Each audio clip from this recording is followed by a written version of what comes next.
तो दिल्ली में deputy mayor जय भगवान यादव निर्विरोध चुने गए। फिलहाल जो नाम सामने आए थे डिप्टी मेयर के लिए जय भगवान यादव का, और तो दिल्ली के डिप्टी मेयर जय भगवान यादव जो कि नरेला से पार्षद भी हैं और अब दिल्ली के डिप्टी मेयर होंगे। और साथ आज की एक और इंटरेस्टिंग खबर यह है कि जय भगवान यादव नए डिप्टी मेयर।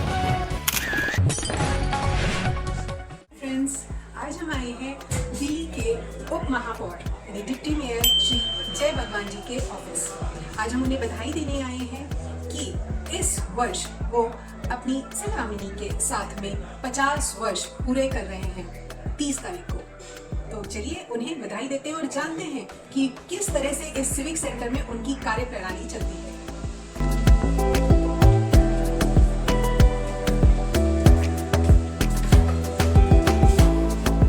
नमस्कार सर। Thank you sir. आपको बहुत बहुत बधाई, बहुत बहुत शुभकामनाएं। आप जीवन के स्वर्णिम ईयर में हैं इस समय, आपके 50वीं सालगिरह बस 2 दिन बाद है। तो आज हम आपकी उपलब्धियों के बारे में और आपके पीछे जो नारी शक्ति है उनके बारे में बात करेंगे। धन्यवाद। आप कुछ भी पूछो, आप घर के आदमी हो हमारे। जी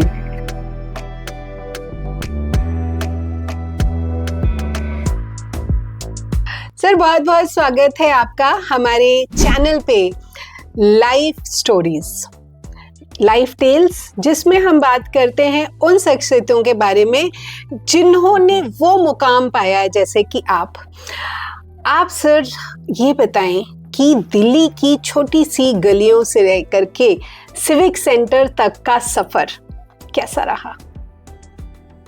देखिए, हर काम के लिए संघर्ष और त्याग जरूरी है और पार्टी की विचारधारा भी बहुत जरूरी है जी। जिस पार्टी को मैं बिलोंग करता हूँ, भारतीय जनता पार्टी, एक छोटे से कार्यकर्ता के रूप में मैंने काम शुरू किया और आज भारतीय जनता पार्टी एक ऐसी पार्टी है जिसमें मेहनत के साथ आप कुछ भी प्राप्त कर सकते हैं और पार्टी ने वो सम्मान हमें दिया और आज हम आपके सामने हैं। लेकिन आप मास्टर जी कहे जाते हैं, इस मास्टर जी की कहानी क्या है? क्योंकि जब भी मैं लोगों से मिलती कहते मास्टर जी ऐसे, मास्टर जी वैसे, मास्टर जी क्या है? देखिए, मैंने जो स्टार्टिंग अपने जीवन की वो एज ए टीचर मैं शुरू किया और टीचर्स यूनियन में होते हुए और प्रधानाचार्य भी रहा और फिर उसके बाद मैंने VRS लेके और भारतीय जनता पार्टी के टिकट पे चुनाव लड़ा 2007 में। और उसके बाद लगातार पब्लिक का प्यार, सहयोग, आशीर्वाद मिलता रहा और आज मैं तीसरी बार यहाँ से पार्षद हूँ जी और अब आपके सामने हूँ। लेकिन कहीं ना कहीं हमारे सबके पीछे एक शक्ति होती है, जैसा कि हमें बताया गया है और मैं बहुत उत्साहित हूँ उस नारी शक्ति के बारे में जानने के लिए जो आपके पीछे हैं, जिनके साथ अपने जीवन के महत्वपूर्ण 50 वर्ष आप इस 4 दिन बाद कंप्लीट कर रहे हैं। देखिए, आज हमारी राष्ट्रपति नारी है जी और माननीय मोदी जी ने भी 33% पार्लियामेंट में भी रिजर्वेशन नारियों के लिए किया है। नारी शक्ति के बगैर तो कुछ हो ही नहीं सकता और निश्चित रूप से परिवार में धर्मपत्नी का जो योगदान है वो किसी से कम नहीं है। मैं समझता हूँ कि उनका जो त्याग है, उनका जो परिवार को इकट्ठा करके चलने का काम है, परिवार को संभालने का काम है, क्योंकि जब वो सशक्त है तो मैं फ्री हूँ, मैं समाज सेवा कर सकता हूँ। बिल्कुल। और सपोर्ट भी मिलता है हमेशा जी। कई बार ऐसा भी होता है कि आप का मन उदास हो तो हौसला मिलेगा तो घर से मिलेगा। बिल्कुल। तो निश्चित तौर पे फिर काम करने की ऊर्जा बढ़ जाती है जी। तो आपके पीछे जैसे आपने बताया कि जो नारी शक्ति है, तो आपके घर में बहुत बड़ा परिवार है जैसा कि मुझे ज्ञात है। तो उस पूरे बड़े परिवार में सबसे प्रिय सदस्य, ये टफ क्वेश्चन हो सकता है। ये तो टफ तो होता है, लेकिन एक जीवन संगनी के रूप में कहो तो आप पत्नी होती है जी। बेटों में बेटे सारे ही प्रिय हैं। हाँ उसमें तो किसी का मतलब कोई भी देखेगा तो बोलेगा कि हाँ किसको बोल दिया। बेटे तो सारे प्रिय हैं, और बहुएं बहुएं भी सारी एक से एक बढ़ के हमारी अच्छी हैं। जी। तो लेकिन कोई जो एक बहुत अच्छा काम कर रही है, सारी आपकी बहुत अच्छा कार्य कर रही हैं, जैसा कि आपने बताया नारी शक्ति, आपके घर से ही इतनी नारी शक्ति निकली हुई है और वो समाज में विभिन्न क्षेत्रों में कार्य कर रही हैं, तो उनके बारे में कुछ बताइए जिसका कुछ आपको याद हो कि अरे ये चीजें बड़ी होती हैं हमारी फैमिली में। नहीं, देखो सब वेल एजुकेटेड हैं, डॉक्टर भी हैं, प्रोफेसर भी हैं, टीचर भी हैं, स्कूल प्रिंसिपल भी हैं। मुझे नहीं लगता कि किसी में कोई, सब अपने विषय में पारंगत हैं और घर सब तालमेल से घर चलता है। और घर के जो मुखिया के नाते जो धर्मपत्नी है वो सबको इकट्ठा करके चलती है, ये सबसे बड़ी बात है। जी जी जी। मैं आपकी बहुत बड़ी फॉलोवर हूँ फेसबुक पर, मैं Thank you. जर्नली देखती रहती हूँ कि आप सुबह सुबह खुद स्वयं जा करके नालियों की सफाइयों का अभियान देखना, पेड़ लगाना, बहुत सारी चीजें आप स्वयं खड़े होते हैं, ऐसा नहीं है कि बहुत सारे लोग खड़े हों। तो आपको क्या लगता है कि इस कदम से हम दिल्ली को कहाँ तक शुद्ध कर पाएंगे? जैसे सब कहते हैं भाई तुम तो चैम्बर में रहते हो, गैस चैम्बर में जहाँ से मैं आती हूँ। बिल्कुल ठीक कह रहे हैं आप।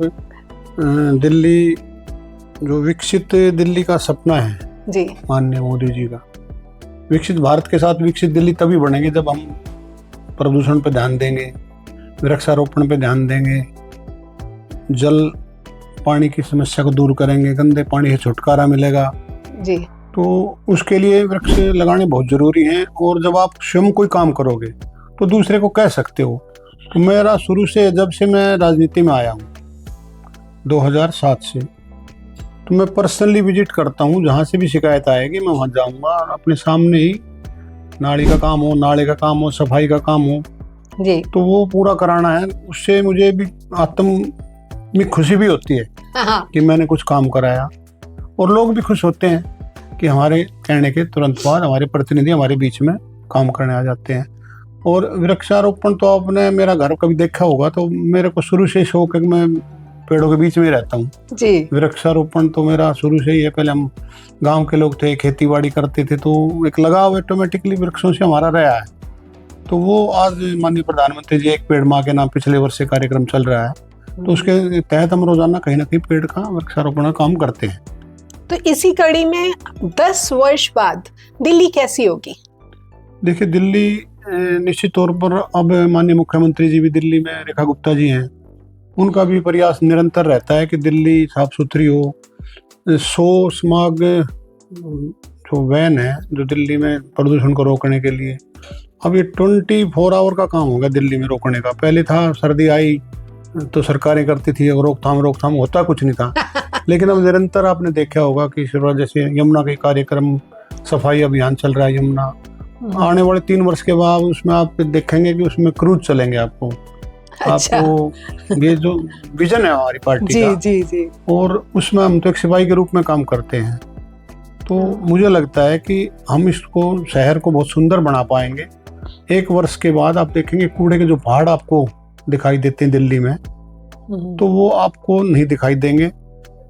डेडलाइन थोड़ी बहुत आगे हो सकती है, वो 2-4 महीने, लेकिन मुझे लगता है 1-1.25 साल में हम कूड़े के पहाड़ों का निस्तारण कर देंगे। जी। और वहाँ अभी जैसे ओखला में सुंदर बांस का एक तरह से गार्डन, हाँ, जिसका उद्घाटन अभी हुआ है। अच्छा। तो ऐसे ही जहाँ जहाँ कूड़े के घर हैं वहाँ पर सुंदर, दिल्ली की जनता को शुद्ध वायु मिले, उसके लिए बड़े बड़े पार्क बन जाएंगे। बहुत बढ़िया सर। अच्छा, ये जो हम देखते हैं कि युवा जनरेशन है, युवा जनरेशन आजकल इस तरफ ध्यान ही नहीं देती है कि उनकी क्या रिस्पॉन्सिबिलिटी बनती है। हम तो चलिए बात कर रहे हैं, माध्यम हमारे पास बहुत सारे होते हैं, लेकिन युवा जनरेशन को आप क्या मैसेज देना चाहेंगे कि उन्हें अपने घर से क्या शुरुआत करनी चाहिए? देखिए, उनको ना एक सेवा का जज्बा उन्हें होना ही चाहिए देश के लिए, कम से कम। जी। परिवार की सेवा सब करते हैं, लेकिन अगर वो देश की सेवा करेंगे तो इस विषय में मैं बहुत से युवाओं से मिलता भी हूँ, तो उनका अब रुझान आहिस्ता आहिस्ता पिछले 8-9 वर्षों में बढ़ा है, देश की सेवा के लिए, देश के विकास के लिए, वृक्षारोपण के प्रति। और जो पानी का मिसयूज, एक एक बूंद कीमती है, क्योंकि उनको भी शुद्ध हवा चाहिए जी, और शुद्ध पानी चाहिए। हाँ जी। तो जब तक व्यक्तिगत तौर पर प्रयास नहीं होंगे, खाली सरकार के ऊपर डिपेंड हो जाए, तो मुझे लगता नहीं कि हम कुछ ज्यादा। लेकिन कुछ स्टार्टअप्स ऐसे बच्चे शुरू कर रहे हैं, यंगस्टर्स, जैसे कि मैं भी एक ऐसी जगह से जाती हूँ जहाँ पर यंगस्टर्स के बीच में ही रहती हूँ, बहुत सारे यंगस्टर, तो वो स्टार्टअप्स इस चीज़ों को लेकर के शुरू कर रहे हैं। तो गवर्नमेंट कैसे स्टार्टअप्स को प्रमोट करेगी? देखो, मोदी जी स्टार्टअप इंडिया जी, हर तरह से फाइनेंशियल मदद सरकार कर रही है। कोई भी काम करना चाहे, अगर माननीय मोदी जी का एक सपना है कि हम सर्विस मांगने वाले ना बने, हम सर्विस देने वाले बने, और उसके लिए अगर हम 10 व्यक्तियों को 20 को रोजगार दे पाए जी, तो ये सबसे बड़ी उपलब्धि हमारे लिए भी होगी, देश के लिए भी होगी। फिर भी कहीं ना कहीं ये चीज देखने को मिलती है कि लोग ये बोलते हैं कि नहीं जी, कुछ नहीं हो रहा है ना। क्यों नहीं हो रहा है? क्योंकि कहीं पर भ्रष्टाचार की आपको कड़ी पता ही है, भ्रष्टाचार हर जगह पर मिलता है देखने के लिए। तो जब वो लोन लेने के लिए जाते हैं, वहां भी भ्रष्टाचार का सामना करना पड़ता है। इसे हम अपने सिस्टम से कैसे निकालेंगे? देखिए, मुद्रा बैंक लोन योजना जी, बिना गारंटी के, जी, तो करीब आदमी उसके लिए 50,000 रुपए, 5 लाख रुपए, फिर 10 लाख रुपए। हाँ जी, और मोदी जी ने महिलाओं के लिए तो खासकर 1 करोड़ रुपए, SC वर्ग के लिए 1 करोड़ रुपए की। हाँ, तो बैंक में अगर देखो, डॉक्यूमेंट अगर पूरे नहीं होंगे आपके, जी, तो वो फिर भ्रष्टाचार की तरफ ही जाता है। डॉक्यूमेंट पूरे होंगे तो मुझे लगता नहीं कोई परेशानी है। हमारे डॉक्यूमेंट पूरे होते नहीं है, हम आरोप सरकार पे लगाते हैं। बिल्कुल। डॉक्यूमेंट पूरे करो तो आपको सब कुछ। तो मतलब यहाँ पर डॉक्यूमेंटेशन का इशू है। हाँ जी। अगर बच्चों के पास डॉक्यूमेंट पूरे हैं, जो भी युवा यंगस्टर्स अपना स्टार्टअप शुरू करना चाहते हैं, वो इस तरफ जाएं कि डॉक्यूमेंटेशन पूरा करें और फिर आए। राइट। एजुकेशन लोन आसानी से मिल ही रहा है। जी जी जी। काफी उसका अमाउंट भी बढ़ा है पिछले दिनों में। राइट। तो निश्चित तौर पर अगर जो सरकारी योजनाएं हैं, क्योंकि हम उनके बीच में रहते हैं, हाँ, और जो पहले था कि योजनाओं की घोषणा कर दी, इम्प्लीमेंट नहीं होंगी। राइट। जब से मोदी जी आए हैं तो ऐसा नहीं है, उनकी जो गारंटी है वो पूरी होती है, जो वो बोलते हैं। अभी आपने हाल ही में देखा होगा, 70 वर्ष के बुजुर्गों के लिए बोला था उन्होंने। हाँ जी। कि आपको आयुष्मान कार्ड देंगे, तो कार्ड बनने शुरू हो गए हैं। जी जी। महिलाओं के लिए बोला, सम्मान राशि के लिए दिल्ली गवर्नमेंट ने 5100 करोड़ रुपए की राशि महिलाओं के सम्मान के बजट में प्रोविजन कर दिया। आने वाले समय में, क्योंकि कुछ गाइडलाइन होती है, पूरी करके फॉलो करके कमेटी बनी हुई है, तो वो भी मिलना शुरू हो जाएगा। बहुत बढ़िया। दिल्ली की प्रदूषण को मिटाने के लिए दिल्ली में अभी 400 देवी नाम से बसें आई हैं, और अभी टोटल मिलाकर 10,000 बसें आएंगी, लेकिन अभी 2800 बसों का कार्यक्रम चल रहा है। 400 बसों के उद्घाटन कार्यक्रम में मैं था। तो बिना प्रदूषण की गाड़ियां, इलेक्ट्रिक गाड़ियों को बढ़ावा दे रहे हैं। प्रदूषण का पूरा वर्ष भर चलाने वाला कार्यक्रम है। डस्ट खत्म कैसे होगी, उस पर भी काम चल रहा है। देखा होगा अपना, रोड गड्ढों से मुक्त हो गए हैं। इस बार पहली बार लोग बोलते हैं कि नाले पहली बार साफ हुए हैं। लोग बोलते हैं, हम नहीं बोलते हैं। लोग बोलते हैं कि जो 20-20 वर्ष तक नाले साफ नहीं हुए थे, वो अब की बार हुए जी। और मैं समझता हूँ कि इस बार दिल्ली में जल भराव निश्चित तौर पर नहीं होगा। एक हम सर्दियों के समय में समस्या हमें देखने को मिलती है, पराली।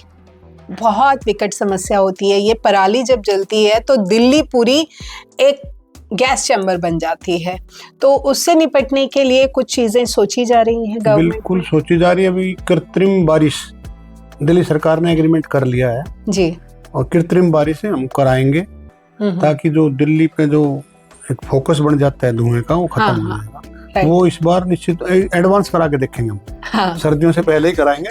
माननीय मुख्यमंत्री जी ने घोषणा भी की है, और उसका बजट में भी प्रोविजन, उन्होंने किसी एजेंसी से कांटेक्ट भी कर लिया है। Right right. अच्छा, बहुत सारे एनजीओज हैं जो आपके साथ मिल करके काम करना चाहते हैं, पर उनके पास में इंफॉर्मेशन की कमी रह जाती है। तो गवर्नमेंट ऐसे कुछ एनजीओज को चिन्हित करके उनके साथ कैसे काम कर सकती है, और वो कैसे आगे आके काम कर सकते हैं? देखिए, माननीय मोदी जी जब से आए हैं जी, जो बोगस एनजीओ थे, जो दो देश विरोधी ताकतों से मिले हुए थे, और वहां से फंडिंग लेकर देश को कमजोर करे थे, उनके सबको आपने देखा होगा, उनको लिस्ट से बाहर कर दिया है। और जो नए लोग हैं, जो नई एनर्जी आ रही है, जो देश के युवा हैं, जो देशभक्त लोग हैं, उनको फंडिंग में कोई मुझे लगता है एनजीओ में कोई दिक्कत आ रही है, क्योंकि जो पीआर सेक्शन है हर विभाग के, अगर पर्सनली जाओ तो वहाँ से भी जानकारी मिलती है, और अगर आप उस पे जाओगे उनकी क्या बोलते हैं वेबसाइट पे, तो वहाँ पे पूरी जानकारी मिलती है। और मुझे लगता है ना कि हमारे जितने भी मंत्री हैं, चाहे वो केंद्र सरकार के हों, चाहे दिल्ली सरकार के हों, क्योंकि अब तो ट्रिपल इंजन की सरकार है, आपने जहाँ भी देखा 22-23 स्टेटों में हमारी सरकार है जी, बिल्कुल। तो निश्चित तौर पर अगर लोग बार बार रिपीट कर रहे हैं सरकार को, तो काम को रिपीट करते हैं। बिल्कुल बिल्कुल। तो निश्चित तौर पर लोगों को अब देश के प्रति रुझान बढ़ा है, और जो बेसिक चीज है ना अपनी, कि हम ये धरती माँ हमारी है, इसकी रक्षा करना हमारा काम है, पेड़ लगाना हमारा काम है, तालाबों को सुरक्षित रखने का हमारा काम है, ये सब लोगों के सहयोग से हो ही रहा है। और अब तो देखा होगा आपने, जो वन है हमारा क्षेत्रफल बढ़ा है, और जो वन में रहने वाले अगर बाघ, शेर, सबकी संख्या इस देश में बढ़ी है। बहुत बड़ी है, थोड़ी नहीं बड़ी, बहुत बड़ी है जी। पीछे देखने में आया है ऐसा। तो इसी कड़ी में NSSS फाउंडेशन आपके साथ मिल करके 5000 बच्चों के साथ में आपको प्रोफेशनल बच्चे दिए हैं, तो उनके साथ में आप क्या नया दिल्ली के लिए कर सकते हैं? हमने तो पूरी तरह से आपको बच्चे समर्पित किए, वॉलंटियर्स हैं वो बिल्कुल हैं। वो मैंने 1-2 बार उनके साथ मिलना भी हुआ है मेरा। NSS जो हमारा संगठन है, NGO, उनके माध्यम से उनका उपयोग दिल्ली सरकार में, भारत सरकार में नए नए प्रोजेक्ट हैं, जैसे पर्यावरण मंत्रालय है जी, तो एक बच्चों में एक शौक भी होना चाहिए ना। माननीय मंत्री जी से भी जरूरत पड़ेगी तो मैं बात कर लूँगा जी। उनके जो बच्चों में टैलेंट है उसका उपयोग बिल्कुल करेंगे। और नगर निगम में भी, जैसे हमें भी कई बार जरूरत पड़ती है जी, तो उस लेवल पे भी उनकी आवश्यकता रहेगी। और जिस प्रकार हम शुरू में गरीब बच्चों को भी पढ़ाते थे जी, एक शौक के तौर पर, ये नहीं कोई वेतन के लिए जी, तो उस काम में भी उनकी मदद ली जा सकती है जी जी। घूमंतु पाठशाला तो चली रही है उन बच्चों के द्वारा, पूरी दिल्ली में घूमंतु पाठशाला अभियान चलाया ही जा रहा है। तो नगर पालिका में भी, क्योंकि वो प्रोफेशनल बच्चे हैं सारे, और 5000 बच्चों का अगर आपको सहयोग मिलता है तो मुझे नहीं लगता कि कहीं भी दिल्ली को विकास से कोई रोक सकता है। नहीं, बिल्कुल। और इस बारे में आने वाले दिनों में हम बड़ी जो हमारी कोर कमेटी होती है नगर निगम की, प्रदेश का हमारा नेतृत्व है, उनसे सलाह करके उनका उपयोग करेंगे कहीं ना कहीं दिल्ली की विकसित बनाने में जी जी। और वो सबका सपना है कि दिल्ली विकसित बने। बिल्कुल, हम सब सुंदर दिल्ली, स्वच्छ दिल्ली देखना चाहते हैं। अब मैं आपसे कुछ ऐसे सवाल पूछना चाहूंगी जो कहीं ना कहीं हमारे मन को प्रफुल्लित करते हैं। तो सब ऐसा कोई सपना जो पूरा हो चुका है, और ऐसा एक सपना जो आप बचपन से देखते आ रहे हैं पर अभी पूरा नहीं हुआ है। देखो, सपने में देखता नहीं आप काम करते जाओ, हाँ, आपको रास्ता मिल जाएगा जी। अगर सपने देखने शुरू किए, हाँ, उद्देश्य होना चाहिए, टारगेट तो होना ही चाहिए कि मैं ये काम करूंगा, विजन, हाँ, तो निश्चित तौर पर आपको सफलता मिल जाएगी। तो अब यहाँ से कहाँ? अब हम इसी लाइन में लगे हुए हैं, बाकी पार्टियां, संगठन जो दायित्व देगा वो पूरा करेंगे। और निश्चित तौर पर पार्टी, भारतीय जनता पार्टी में काम करने वाले को कहीं ना कहीं स्थापित हो जाता है उसके लिए। जी जी जी। आपकी पसंदीदा किताब? पिछले दिनों आपने जो बुक दी थी बुंदेलखंड की वीरांगनाएं, जी जी जी, बहुत अच्छी बुक है। पढ़ी आपने? हाँ, मैंने पूरी तो नहीं पढ़ी, लेकिन आधे से ज्यादा मैंने उसको पढ़ लिया है। अरे वाह। और अभी हाल ही में मोदी जी ने एक संविधान की हत्या, वो भी देश के लिए कम से कम जो आने वाली पीढ़ी है उसको पता रहेगा कि ये दोबारा ना आए हमारे इमरजेंसी वाला जी। तो वो बुक भी बहुत, बुक तो सारी अच्छी होती है, लेकिन समय सबके पास ये सभी बुक को पढ़ने का होता नहीं है। और कभी कभी जब ज़्यादा हो तो कबीरदास जी की बारे में पढ़ लेता हूँ। बहुत बढ़िया, बहुत बढ़िया। तो एक्चुअली आज की जो जनरेशन है वो मोबाइल में इतनी ज्यादा घुसी रहती है कि वो तो भूल ही गए, लाइब्रेरी का तो रास्ता ही भूल गए हैं। तो हम ऐसा चाहते हैं कि ऐसी एक लाइब्रेरी हो जिसमें अंडर प्रिविलेज्ड बच्चे कभी भी आ करके अपनी पढ़ाई कर सकें। इसके लिए हम आपसे जानना चाहेंगे कि रोहिणी में क्या हम एक ऐसा नया सेंटर कुछ खोल सकते हैं जहाँ पे कभी भी बच्चा आ करके कैसे भी पढ़ाई करे? नहीं, वो बता देंगे हमें। अभी तो हरदयाल हार्डिंग लाइब्रेरी एमसीडी की तरफ से चलती है जी, यहीं पे नजदीकी है वो, अपना कोडियापुर जिसको हम पहले बोलते थे, जी जी, नई दिल्ली, पुरानी दिल्ली रेलवे स्टेशन के सामने है। ठीक है। तो स्टे जो हमारी ब्रांचें हैं तो उनमें भी छोटी ब्रांच को बड़ी कर देंगे। ऐसा प्रयास रहेगा कि बुक्स तो रोहिणी में भी कोशिश करेंगे, मेरा वो क्षेत्र भी है उस साइड में। जी जी जी, इसीलिए मैंने आपके समक्ष ये बात करेंगे, रखी उसके है। बारे में विचार करेंगे कि वो बच्चों को एक जगह मिल जाए, हाँ, शांति के साथ वो पढ़ाई अपनी कर सकें वो। कर सकें।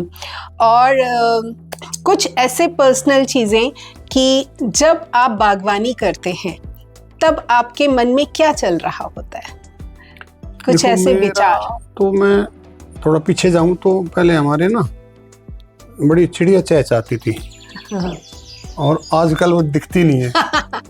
गायब हो गई है। हाँ, और हमारे घर पे तो थोड़ी कभी कभार आ जाती हैं जी तो अच्छा लगता है कि अगर पेड़ लगाओगे तो फलदार होंगे तो फल देगा, जी, छाया देगा और शीतलता तो मिलेगी और साफ हवा भी मिलेगी। बिल्कुल और बिल्कुल अगर छोटी छोटी चिड़िया आपके घर में आए और पक्षी आ जाए तो उससे अच्छा तो कुछ हो ही नहीं सकता ना जी। बिल्कुल दिल्ली बिल्कुल के लिए अब दिल्ली में कबूतरों की भरमार है, जो कबूतर के तो सेहत के लिए भी खराब है, बिल्कुल। तो दूसरे पक्षी आए और वो अच्छा लगता है कि हम जब ग्रीनरी काम होगी करते हैं। तभी वो आएंगे। क्या आप कभी किचन में जाते हैं, रसोई में? नहीं, आवश्यकता पड़ती नहीं है, कभी कभार मैं चला जाता हूँ। लेकिन मैंने बताया ना कि जो धर्मपत्नी मल्टीपर्पज वो सारे काम करते हैं, अच्छा, परिवार को संभाल कर रखना और चाहे खुद पीछे रह जाए खाने में, परिवार को खिला देना, मतलब एडवांस में सब काम कर देती हैं। और हम बिल्कुल फ्री हैं ये सेवा, समाज सेवा करने के लिए, इसलिए हम कर पा रहे हैं। तो 2 शब्द आपकी 50वीं सालगिरह पर उनके लिए। देखो, उनके लिए तो जितना कहा जाए उतना ही कम है। नहीं, वो सुनेंगी आपको, तो आप 2 शब्द उनके लिए नहीं, कहें। 2 शब्द को जितना उनके बारे में कहा जाए वो कम ही है। अच्छा, मुझे लगता है कि ऐसी शब्दों से परे हैं वो। नहीं, ऐसी तो हर घर में महिला अगर हो तो घर स्वर्ग बन जाएंगे। ठीक है। बिल्कुल बिल्कुल बिल्कुल। ठीक है सर, बहुत बढ़िया अनुभव रहा आपके साथ। तो जैसा कि आपने देखा कि हमारी दिल्ली के हर दिल अजीज़ श्री जय भगवान यादव जी, जिन्होंने ज़मीन से जुड़ करके आसमान के तारों को छुआ है और सबके सामने ये अपनी दास्तान रखी है, अपने बचपन से लेकर के अब तक का सफ़र आपके साथ रखा है, तो हम इनको बधाई देते हैं। इनके वैवाहिक जीवन की 50वीं वर्षगांठ के उपलक्ष्य में ये एपिसोड आपके सामने आ रहा है, तो आप मुझे लाइक और फॉलो करना बिल्कुल मत भूलिएगा। दिस इज़ डॉक्टर रचना यादव। नमस्कार। नमस्कार सर, धन्यवाद आपका। धन्यवाद।